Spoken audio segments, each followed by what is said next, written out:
Kidlat News Updates. Sa ating mga balita, investigasyon sa warrantless arrest kay Jade Castro at 3 iba pa kaugnay ng arson case isinusulong ni Senator Rizal Ontiveros. Mga estudyante ng PUP nasaktan matapos ipagtabuyan ng mga pulis sa isang rally. Away kabataan na uwi sa pamamaril sa New York substation, 1 patay, 5 ang sugatan. Mga probinsyang apektado ng El Nino bumaba sa 41. Po si Cesar Soriano kasama ang buong puwersa ng Kidlat News Channel para ihatid ang mga nangungunang balita sa buong kapuluan ngayon. Nais ni Senator Rizal Ontiveros na maimbestigahan sa Senado ang warrantless arrest laban sa filmmaker na si Jade Castro at 3 pa nitong kasamahan kaugnay sa arson attack sa Quezon Province nitong nakaraang buwan.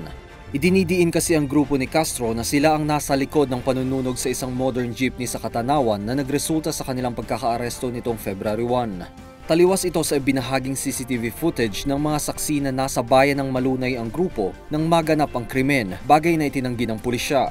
Ayon sa senadora, nakakaalarma ang pagkwestiyon ng Philippine National Police o PNP sa authenticity ng nasabing video. Iginiit naman ng PNP na mayroon silang matibay na ebidensya na may kaugnayan sila Castro sa naturang arson attack. Nasaktan ng ilan sa mga estudyante ng Polytechnic University of the Philippines o PUP nang itaboy sila ng Quezon City Police sa gitna ng rally sa harap ng House of Representatives kahapon. Sa isang video na kuha ng The Catalyst, ang opisyal na student publication ng universidad, makikita ang panunulak at paghahampas ng bato ng mga pulis sa mga estudyante.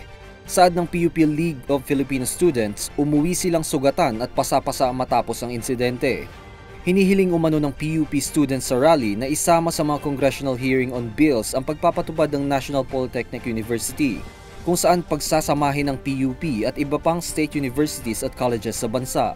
Nagpahayag naman ng pagkondena sa pulisya sina dating Bayan Muna Representative Nery Colmenares at Kabataan Party List Representative Raul Manuel sa mga posts sa X app.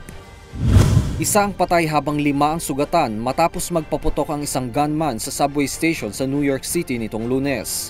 Ayon sa mga otoridad, nag-ugat ang insidente sa pagitan ng 2 grupo ng kabataan na nag-aaway sa Bronx substation kung saan mayroong bumunot at nagpaputok ng baril mula sa isang grupo. Saad ng pulisya, nasa 14 hanggang 71 ang edad ng mga biktima kung saan 4 dito ang lalaki habang 2 naman ang babae. Ayon naman kay NYC Mayor Eric Adams, nais niyang pataasin ang bilang ng police officers na nakadeploy sa subway stations kasunod ng masalimuot na pangyayari. Samantala, patuloy pang tinutugis ng pulisya ang gunman. Bumaba ang bilang ng mga probinsyang apektado ng El Nino phenomenon sa 41 mula 50 ayon sa State Weather Bureau Pag-asa. Gayunpaman, giit ng Task Force El Nino na nanatili pa rin ang pagpapatupad ng drought measures dahil inaasahang magtatagal ang El Nino hanggang Mayo. Kasalukuyang nakararanas ng tagtuyot ang ilang mga probinsya sa Luzon kabilang ang Benguet, Ilocos Norte, Ilocos Sur, Nueva Ecija at Palawan. Sapat pa naman ang tubig sa mga dam hanggang Mayo ayon sa Department of Environment and Natural Resources. Samantala, nagsasagawa ng mga hakbang ang Department of Energy para sa energy security. Para sa Kidlat News Updates, Juan Miguel Soriano nag-uulat. Halos naging simbol ng kayamanan ng baril. Nag-dominate talaga ang power ng baril dito sa Basilan. Sa pagputok ng baril, nawasak ang pinakaiingatang kapayapaan. As a young lieutenant, yung iniisip namin noon is to survive every day. Kailan ba ito matatapos? Sa bawat punglong itinutok sa kalaban, namayani ang ibang klaseng kalupitan. Ituring namin yung lahat ng sundalo is kalaban. Sa Abu Sayyaf, pati sibilyan, ituturing nilang kaaway. Ang goal lang namin is mamatay. Ngunit sa pagputok ng baril, nagising ang diwa ng pagkakaisa para puksain ang utak ng kasamaan. Mag-surrender at sumuko na kayo.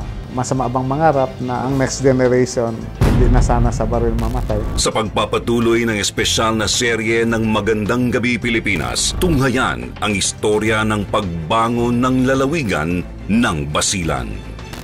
Mula sa pagiging pugad ng karahasan, paano napanaig ng pamahalaan ang hangaring mapalaya ang probinsya mula sa kamay ng terorista. Magandang Gabi Pilipinas, February 18, 5:15 to 6:15 p.m. dito lang sa PTV. Atin niyo pong natunghayan ang mga headlines sa nakalipas na mga oras. Manatiling nakatutok para sa mga susunod na updates at breaking news. Ako po si Cesar Soriano, kasama nyo sa bawat pagputok ng balita.